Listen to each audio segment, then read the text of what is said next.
नमस्ते दोस्तों, स्वागत है आपका हमारे YouTube चैनल पर। आज हम 4 धाम यात्रा के बारे में चर्चा करेंगे।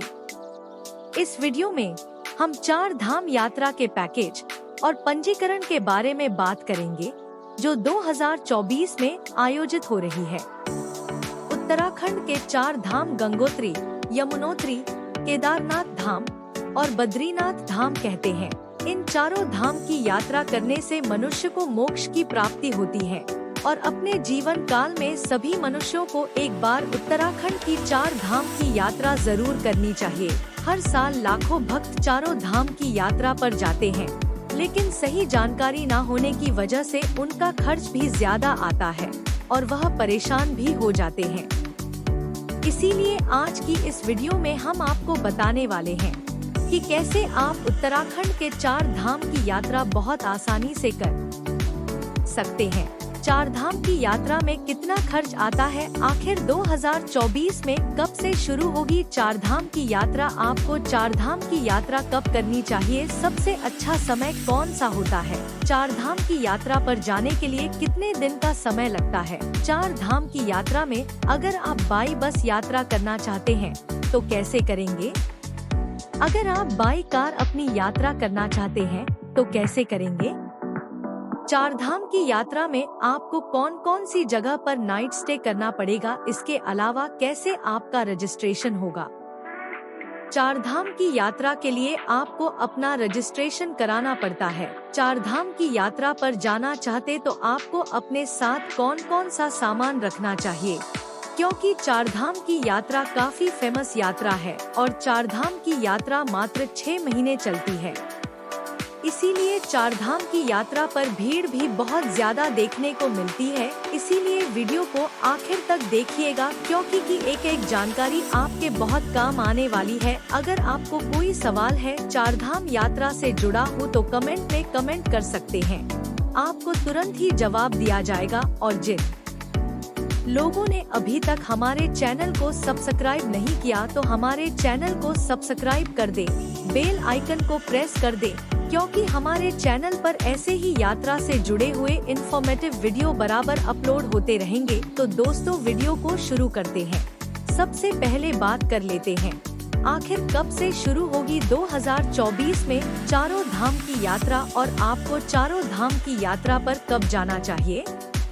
तो दोस्तों, हर साल 4 धाम की यात्रा की शुरुआत होती है। अक्षय तृतीया के दिन गंगोत्री यमुनोत्री के कपाट खुल जाते हैं और अक्षय तृतीया के एक दिन बाद केदारनाथ धाम की कपाट खोले जाते हैं और केदारनाथ धाम की कपाट खुलने के 1 से 2 दिन बाद बद्रीनाथ धाम के कपाट भी खोल दिए जाते हैं। 2024 में अक्षय तृतीया की जो डेट है वह है 10 मई, तो 10 मई को गंगोत्री और यमुनोत्री के कपाट खोल दिए जाएंगे और 10 मई से ही शुरू हो जाएगी 4 धाम की यात्रा और अक्टूबर लास्ट तक चलती रहेगी। ये तो बात हो गई 4 धाम की यात्रा कब शुरू होती है। अब बात करते हैं आपको 4 धाम की यात्रा कब प्लान करनी चाहिए। तो 4 धाम की यात्रा आपको मई जून में अगर आप प्लान करना चाहें तो आप मई जून में यात्रा प्लान कर सकते हैं। मई जून काफी अच्छा समय होता है और इस समय मौसम भी आपको बहुत अच्छा मिलने वाला है। उसके बाद जुलाई अगस्त में आपको अपनी यात्रा नहीं प्लान करनी चाहिए, क्योंकि पहाड़ी रास्ते और पहाड़ों पर ही चारों धाम बसे हुए हैं। इसलिए आपको जुलाई अगस्त में 4 धाम की यात्रा प्लान नहीं करनी चाहिए, क्योंकि ये विद्रक समय होता है, बरसात का मौसम होता है। इसलिए आपको जुलाई अगस्त में चारों धाम की यात्रा से बचना चाहिए। इसके अलावा सितंबर अक्टूबर में भी आप अगर चाहे तो अपनी 4 धाम की यात्रा प्लान कर सकते हैं। आपको सितंबर अक्टूबर में कोई भी दिक्कत नहीं आने वाली है और सितंबर अक्टूबर में भीड़ काफी कम होती, इस वजह से आपकी जो 4 धाम की यात्रा काफी कम बजट में कंप्लीट हो जाती है। आगे बढ़ने से पहले बात कर लेते हैं, आपको अपने 4 धाम की यात्रा कितने दिन की ट्रिप प्लान करनी चाहिए। 4 धाम की यात्रा की शुरुआत हरिद्वार से होती है और हरिद्वार पर ही आकर खत्म होती है, तो आपको अपने 4 धाम की यात्रा कम से कम 10 दिन की प्लान करनी चाहिए 10 दिन में आप बहुत आसानी से चारों धाम की यात्रा कर लेते हैं। तो दोस्तों बात करते हैं कैसे करनी है आपको चारों धाम की यात्रा। तो चारों धाम की यात्रा की शुरुआत होती है हरिद्वार से। सभी भक्त सबसे पहले हरिद्वार पहुंचते हैं। हरिद्वार पहुंचने के बाद वहीं से शुरू करते हैं अपने चार धाम की यात्रा। आप Haridwar by train, by road, by bus बहुत आसानी से आ सकते हैं। और अगर आप बाय फ्लाइट आना चाहते हैं तो बाय फ्लाइट के लिए नजदीकी एयरपोर्ट है देहरादून में। फिर आप देहरादून आने के बाद देहरादून से या फिर हरिद्वार के अपने चारों धाम की यात्रा की शुरुआत कर सकते हैं। तो दोस्तों मैं अब आपको डे बाय डे बताती हूँ कैसे आपको चारों धाम की यात्रा करनी। सबसे पहले हरिद्वार में आपको गंगा जी में स्नान करना कहते हैं। चार धाम की यात्रा करने से पहले गंगा जी में स्नान करना चाहिए। पहले दिन आप हरिद्वार से निकलते हैं यमुनोत्री धाम के लिए। चारों धाम की यात्रा करने के लिए सबसे पहले भक्त यमुनोत्री धाम जाते हैं, फिर उसके बाद गंगोत्री धाम, फिर उसके बाद केदारनाथ धाम, फिर उसके बाद बद्रीनाथ धाम में दर्शन करने के बाद वापस हरिद्वार आते हैं। सबसे पहले दिन आप जाएंगे हरिद्वार से यमुनोत्री धाम के लिए। यमुनोत्री धाम तक जाने के लिए आपको हरिद्वार से सुबह सुबह निकलना है बरकोट के लिए। हरिद्वार से बरकोट की दूरी लगभग 180 किलोमीटर के आसपास है। यमुनोत्री जाने वाले सभी भक्त सबसे पहले बरकोट पहुंचते हैं। अगर आप सुबह सुबह हरिद्वार से निकलते हैं तो आप 7 से 8 घंटे में पहुंच जाते हैं बरकोट में आपको एक नाइट का स्टे कर लेना है। बरकोट में नाइट स्टे करने के लिए आपको बजट में रूम की सुविधा उपलब्ध हो जाती है। अगर भीड़ बहुत ज्यादा है तो आपको रूम 1000 से लेकर 2000 तक में मिलने वाले हैं। अगर भीड़ कम है तो 600 से लेकर 1500 के आसपास मिलने वाले हैं। डिपेंड करता है कि उस समय चारों धाम की यात्रा पर कितने भक्त पहुंच रहे हैं और यह सभी धामों पर लागू होता है। भीड़ ज्यादा है तो आपको रूम महंगे मिलने वाले हैं और भीड़ कम है तो आपको रूम सस्ते मिलने वाले। और यहाँ आपको 400 से लेकर 500 रुपए में डोरमेंट्री की सुविधा भी उपलब्ध हो जाती है। तो पहले दिन आपको यहीं पर नाइट स्टे कर लेना है। डे 2 दूसरे दिन आपको सुबह सुबह उठना है और जाना है यमुनोत्री धाम के लिए। यमुनोत्री धाम जाने के लिए आपको बरकोट से जाना होगा जानकी चट्टी, जिसकी दूरी बरकोट से लगभग 45 किलोमीटर के आसपास है। तो आप 2 घंटे का सफर करके पहुंच जाते हैं बरकोट से जानकी चट्टी। यहीं से अमंदी धाम की पैदल यात्रा की शुरुआत होती है। अगर आप पैदल यात्रा नहीं करना चाहते तो आपको यहाँ पर घोड़े खच्चर पालकी की सुविधा उपलब्ध हो जाती है, जिसके लिए आपको 1000 से लेकर 1500 के आसपास का चार्ज देना पड़ेगा। तो आप आराम से पैदल यात्रा करते हुए 1.5 से 2 घंटे में यमुनोत्री धाम पहुँचेंगे।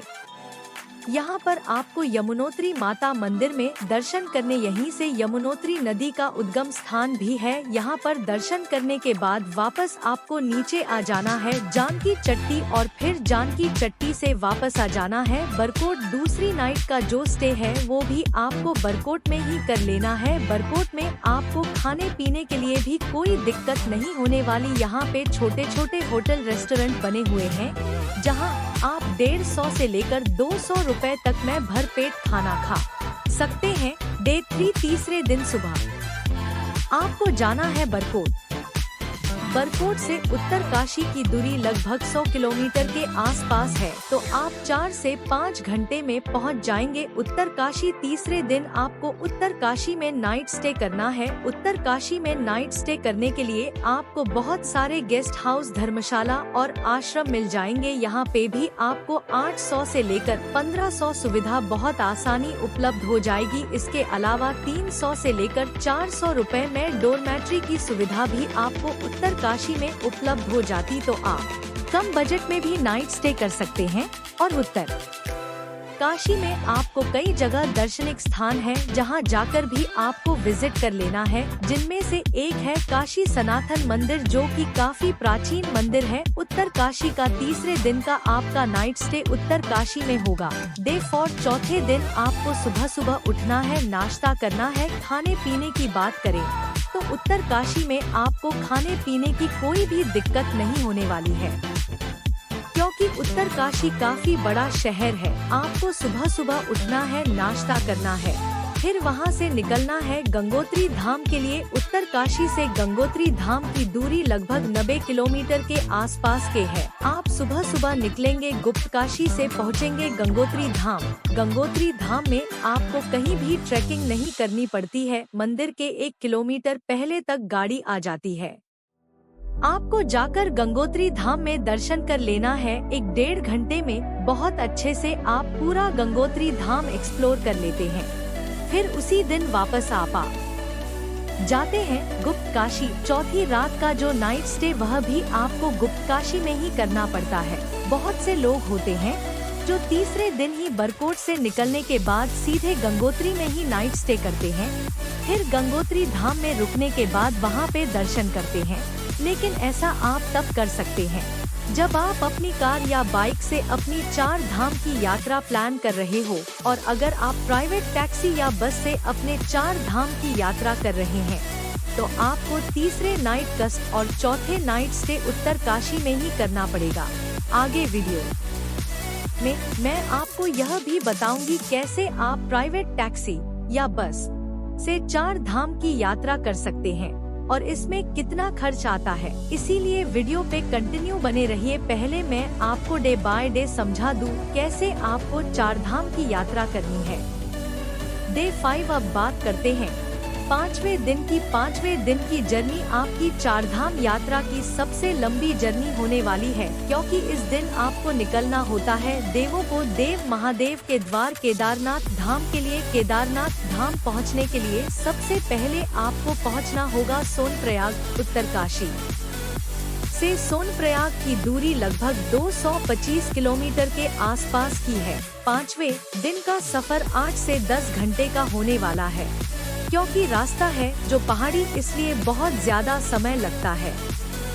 225 किलोमीटर की जर्नी तय करने पर अगर आप सुबह सुबह 5वें दिन उत्तरती से निकलेंगे तो शाम तक पहुंच जाएंगे सोनप्रयाग। तो 5वें दिन आपका जो नाइट स्टे होगा वह होगा सोनप्रयाग में। सोनप्रयाग में नाइट स्टे करने के लिए बहुत सारे होटल, गेस्ट हाउस और डोरमेट्री की सुविधा उपलब्ध रहती है। अगर भीड़ बहुत ज्यादा है तो आपको यहाँ पर 1,500 से लेकर 3,000 तक देने पड़ सकते हैं, और अगर आप डोरमेट्री में रुकना चाहते हैं तो यहाँ पर आपको 400 रुपए प्रति व्यक्ति के हिसाब से डोरमेट्री की सुविधा उपलब्ध हो जाती है। तो डोरमेट्री का जो ऑप्शन है 4 धाम की यात्रा में सबसे सस्ता ऑप्शन और सबसे सही ऑप्शन यही होता है। और अगर आपको सोनप्रयाग में रुकने की व्यवस्थाएं आपके बजट के अनुसार नहीं मिल पा रहे हैं तो आपको सोनप्रयाग में नाइट स्टे नहीं करना है। सोनप्रयाग से 500 मीटर पहले एक जगह पड़ती है सीतापुर। सीतापुर में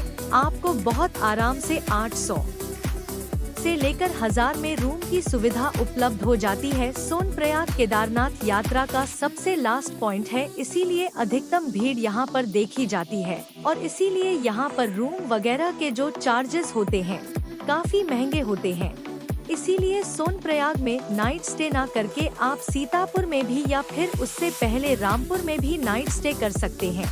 यहाँ पर आपको 500 से लेकर 1000 में रूम की सुविधा उपलब्ध हो जाती, और अगर आप डोरमेट्री में नाइट स्टे करना चाहते फिर आप सोनप्रयाग में नाइट स्टे कर सकते हैं। डे 6 छठे दिन आपको सुबह सुबह उठना है और निकलना है केदारनाथ धाम के लिए, लेकिन उससे पहले आपको सोनप्रयाग से जाना होता है गौरीकुंड, जो कि लगभग 5 किलोमीटर के आसपास है। सोनप्रयाग से आगे गौरीकुंड तक जाने के लिए आपको यहाँ पर बहुत लंबी लाइन लगानी पड़ेगी, क्योंकि यहाँ पर सुमो टाटा ट्रेवल टाइप की गाड़ियाँ चलती हैं जो आपसे 50 रुपए लेती हैं और आपको गौरीकुंड ड्रॉप कर देती है। तो आप 25 से 30 मिनट में पहुंच जाते हैं गौरीकुंड। गौरीकुंड से केदारनाथ धाम की पैदल यात्रा की शुरुआत होती है। जो लोग पैदल यात्रा नहीं करना चाहते हैं गौरी कुंड से उनके लिए यहाँ पर घोड़े खच्चर पालकी की सुविधा उपलब्ध हो जाती। अगर घोड़े खच्चर के चार्जेस की बात करो तो इसमें आपको 2500 रुपए के आसपास का चार्ज देना पड़ेगा और सुबह सुबह आप जितने जल्दी अपनी यात्रा की शुरुआत करेंगे उतनी ही जल्दी आप पहुँचेंगे केदारनाथ धाम, क्योंकि यह ट्रैक लगभग 16 किलोमीटर के आसपास का और जब आप ट्रैकिंग करेंगे तो आपको लगेगा यह ट्रक लगभग 20 किलोमीटर के आसपास का, तो आप शाम तक पहुंच जाएंगे केदारनाथ मंदिर। केदारनाथ मंदिर पहुंचने के बाद आप कहां पर रुकेंगे, इसके लिए वहां पे 2 ऑप्शन है। एक तो है बेस कैंप जो केदारनाथ मंदिर से 1 किलोमीटर पहले ही पड़ जाता है। यहाँ पर जितने भी भक्त आते हैं उनको रुकने के लिए टेंट की सुविधा उपलब्ध कराई जाती है, जिनमें प्रति व्यक्ति के हिसाब से 500 रुपए से लेकर 600 रुपए तक के आसपास का चार्ज देना पड़ेगा। इसके अलावा बेस कैंप में ही GMVN गढ़वाल मंडल निगम लिमिटेड के द्वारा भी रुकने की व्यवस्थाएं की जाती है, तो आप इसमें भी अपने लिए नाइट स्टे रुकने की व्यवस्थाएं देख सकते हैं। और अगर आप पहले से GMN की डोमेट्री या फिर रूम की बुकिंग कराना चाहते तो आप इस वेबसाइट पर जाकर पहले अपने रूम की बुकिंग कर सकते हैं। और पूरी 4 धाम यात्रा में आप जहां जहां जाते हैं, उत्तरकाशी, बद्रीनाथ, गंगोत्री, ममती, हर जगह आपको GMVN की डोरमेट होटल बने हुए मिल जाते हैं। तो अगर आप पहले से सब प्लान करना चाहते तो आप ऑनलाइन बुकिंग करा के एडवांस में बुकिंग करा के भी अपनी चारों धाम की यात्रा की ट्रिप प्लान कर सकते हैं। अब बात करते हैं दूसरे ऑप्शन की। तो जब आप केदारनाथ मंदिर के पास में पहुंचते तो मंदिर के पास में भी कई सारे होटल अब बने हुए हैं, तो आप एक होटल में भी रुक सकते हैं।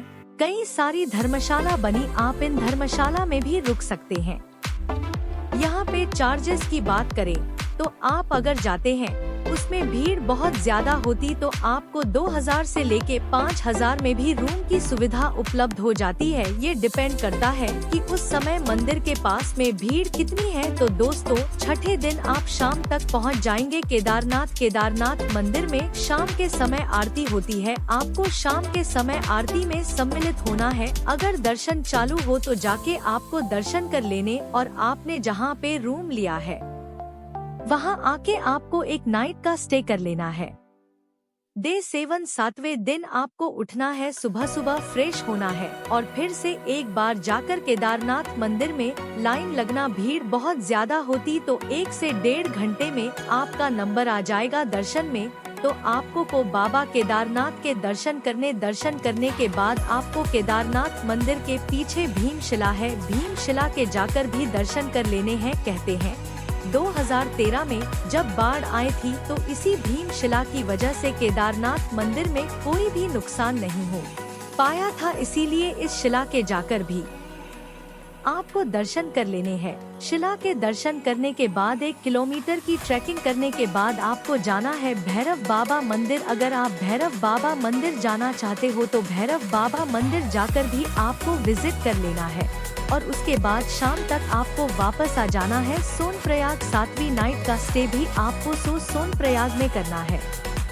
डे 8वें दिन आपको सुबह सुबह निकलना है बद्रीनाथ धाम के लिए। सोनप्रयाग से बद्रीनाथ धाम की दूरी लगभग 225 किलोमीटर के आसपास है। सुबह सुबह आप निकलेंगे बद्रीनाथ धाम के लिए, शाम तक पहुंच जाएंगे बद्रीनाथ धाम। बद्रीनाथ धाम में रुकने के लिए आपको GMVN के द्वारा कई सारी सुविधाएं देखने को मिल जाती है, जहां पर आपको 300 रुपए में डोरमेट्री की सुविधा उपलब्ध होती है, तो 1500 से लेकर 2500 में रूम की सुविधा उपलब्ध हो जाती है। इसके अलावा बद्रीनाथ धाम में बहुत सारे आश्रम बने हुए हैं, बहुत सारे गेस्ट हाउस बने हुए हैं, जहां पे आपको 1000 से लेकर 1500 में रूम की सुविधा बहुत आसानी से उपलब्ध हो जाती है। 8वें दिन का जो आपका नाइट स्टे है वो बद्रीनाथ धाम में ही होगा, अगर आप सही समय तक पहुंच जाते हैं, बद्रीनाथ धाम मंदिर खुला रहता है। आपको जाके बद्रीनाथ धाम मंदिर में उसी दिन दर्शन कर लेने हैं। डे 9 9 दिन आपको सुबह सुबह उठना है, एक बार फिर से जाकर बद्रीनाथ धाम में दर्शन करना है। बद्रीनाथ मंदिर के पास में गर्म जल का कुंड भी बने हो, अगर आप स्नान करना चाहते तो इन कुंड में जाके आपको स्नान कर लेना है। स्नान करने के बाद आपको लाइन में लग जाना है। 1 से 1.5 घंटे में आपको बद्रीनाथ धाम दर्शन हो जाएंगे। आप दर्शन करिए, अपनी मुराद मांगिए, फिर वापस आ जाइए। फिर बद्रीनाथ धाम से आपको जाना है 3 किलोमीटर आगे माड़ गाँव भारत का आखिरी गाँव है, जिसे भारत का पहला गाँव भी कहा जाता है। आपको माना गाँव जाकर भी विजिट कर लेना है, कहते हैं यहीं से पांडव लोग स्वर्ग गए थे। माना गाँव में आपको कई सारे स्थान हैं जहां जाकर विजिट कर लेने, जैसे कि भीम पुल, सरस्वती नदी का उद्गम स्थल, गणेश गुफा, वसुंधरा हाल। इन सारी जगह पर विजिट करने के बाद आपको वापस उसी दिन आ जाना है पीपल कोटी या फिर रुद्रप्रयाग। दूरी की बात करें तो बद्रीनाथ से पीपल कोटी की दूरी लगभग 75 किलोमीटर के आसपास है और बद्रीनाथ से रुद्रप्रयाग की दूरी लगभग 154 किलोमीटर के आसपास। अगर आपके पास समय है तो आप उसी दिन वापस आ सकते हैं। रुद्रप्रयाग जो कि लगभग 154 किलोमीटर के आसपास, और आपके पास अगर समय कम बचता है तो आपको उसी दिन वापस आ जाना है पीपल कोटी, और आपको एक नाइट का स्टे पीपल कोटी या फिर रुद्रप्रयाग में कर लेना है, जहां भी आप वापस आ सकते हैं। अगर रूम के चार्जेस की बात करूं तो पीपल कोट रुद्रप्रयाग में आपको 800 से लेके 1500 में बजट रूम मिल जाते हैं। इसके अलावा यहाँ पे कई सारे आश्रम भी बने हुए हैं, जैसे कि काली कमी वालों का आश्रम बना हुआ है, तो आप इसमें रुकेंगे तो आपको यहाँ पे 400 रुपए में ही पूरा कमरा बहुत अच्छा मिल जाता है। आपका 9वां दिन यहीं पे खत्म हो जाता है। 10वें दिन आपको वापस आना है हरिद्वार। जब आप बद्रीनाथ धाम से वापसी की यात्रा करते हैं तो इसी रास्ते में आपको पंच प्रयाग भी देखने को मिलते हैं, जिनमें से देव प्रयाग, नंद प्रयाग, विष्णु प्रयाग, कर्ण प्रयाग, रुद्र प्रयाग, यह 5 प्रयाग भी आपको देखने को मिल जाते हैं। आप ये 5 प्रयाग भी विजिट करते हुए शाम तक आ जाते हैं हरिद्वार। तो ऐसे आप 10 दिन में आप हरिद्वार टू हरिद्वार 4 धाम की यात्रा बहुत अच्छे से कंप्लीट कर सकते हैं। अब बात करते हैं आपका चारों धाम की यात्रा कैसे करनी है। तो दोस्तों, हरिद्वार पहुंचने के बाद आप यह यात्रा 3 तरीके से कर सकते हैं। सबसे पहला है टूर पैकेज लेकर, दूसरा शेयरिंग बस और टैक्सी, और तीसरा है प्राइवेट टैक्सी। सबसे पहले बात कर लेते हैं टूर पैकेज लेकर। तो अगर आप हरिद्वार से टूर पैकेज लेकर चारों धाम की यात्रा करना चाहते हैं, तो अगर आप बाय बस अपना टूर पैकेज लेते हैं तो इसके लिए आपको 15,000 के आसपास का चार्ज देना होगा, जिसमें आप रहने का और सुबह और शाम के खाने का जो चार्ज है वो जुड़ा होता है। दोपहर का खाना बाहर खाते हैं, दोपहर का जो खाना है वो इसमें इंक्लूडेड नहीं होता। और अगर आप ट्रेवलर से अपना टूर पैकेज लेकर करते हैं, जिसमें 20 से 21 लोग बैठाए जाते हैं, इसमें आपका 21,000 से लेकर 22,000 के आसपास का चार्ज देना होगा, और दोपहर का जो खाना है वो इसमें इंक्लूड नहीं होता है। और ये जो टूर पैकेज आपको प्रोवाइड करवाते हैं, इसमें जो रुकने की आपको सुविधाएं देते हैं, यह देते हैं होटल में रूम देते हैं, जहां पे आपको रूम मिलेगा या तो 3 से 4 लोग के कमरे में आपको रुकना पड़ेगा, या फिर जो डोरमेट्री की सुविधा उपलब्ध होती है तो आपको डोरमेट्री में रुकना पड़ेगा। आप अगर चाहे तो प्राइवेट रूम अलग से ले सकते हैं, लेकिन इसका चार्ज आपको अलग से देना पड़ेगा। अब बात करते हैं प्राइवेट टैक्सी करके। अगर आप 4 धाम की यात्रा प्राइवेट टैक्सी करके करना चाहते हैं, तो आप जैसे ही हरिद्वार पहुंचेंगे वहां पे बहुत सारे ट्रेवल एजेंसियां हैं।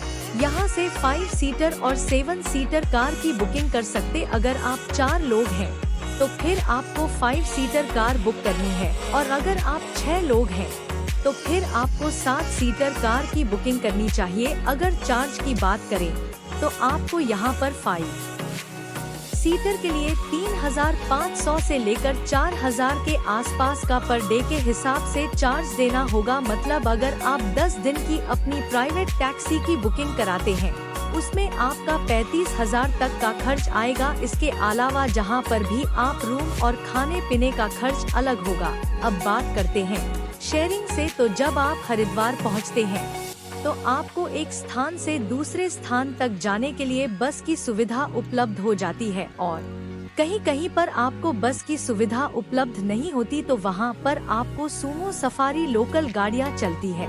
तो आप इनका सहारा लेकर भी अपनी चारों धाम की यात्रा कर सकते हैं।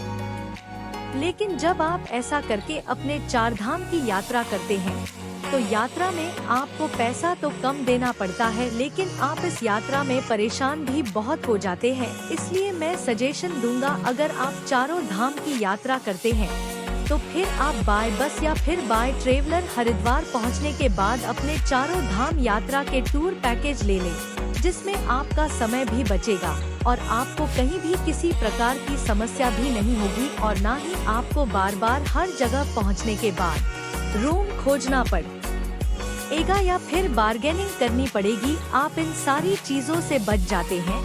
और दोस्तों, अगर आप प्राइवेट टैक्सी बुक करके अपनी यात्रा करते हैं तो आप प्राइवेट टैक्सी बुक करके भी अपनी यात्रा कर सकते हैं।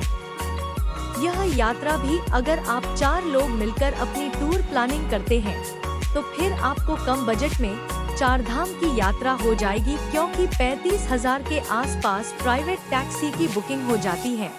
10 दिन के रूम का चार्ज अगर मैं मान कर चलूं तो लगभग 1,000 तो 10,000 के आसपास के चार्ज हो जाता है। और खाने पीने की बात करूं तो ये भी 10,000 के आसपास का चार्ज हो जाता है। मतलब 55,000 के आसपास का खर्च हो जाता है।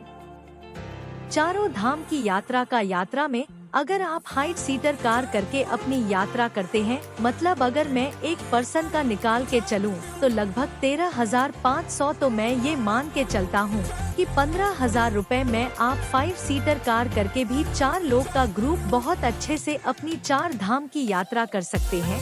और इस खर्च में आपकी कोई भी खरीदारी मैं नहीं बता रहा हूँ, न ही आपके अलग से जो खर्च होते हैं।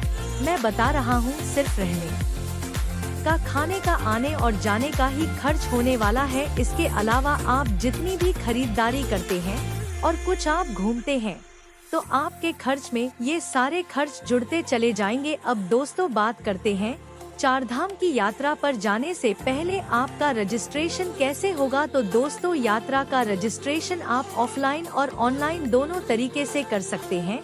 अगर आप ऑफलाइन तरीके से यात्रा का रजिस्ट्रेशन करना चाहते हैं तो आप इस वेबसाइट पर जाकर अपनी यात्रा का रजिस्ट्रेशन कर सकते हैं।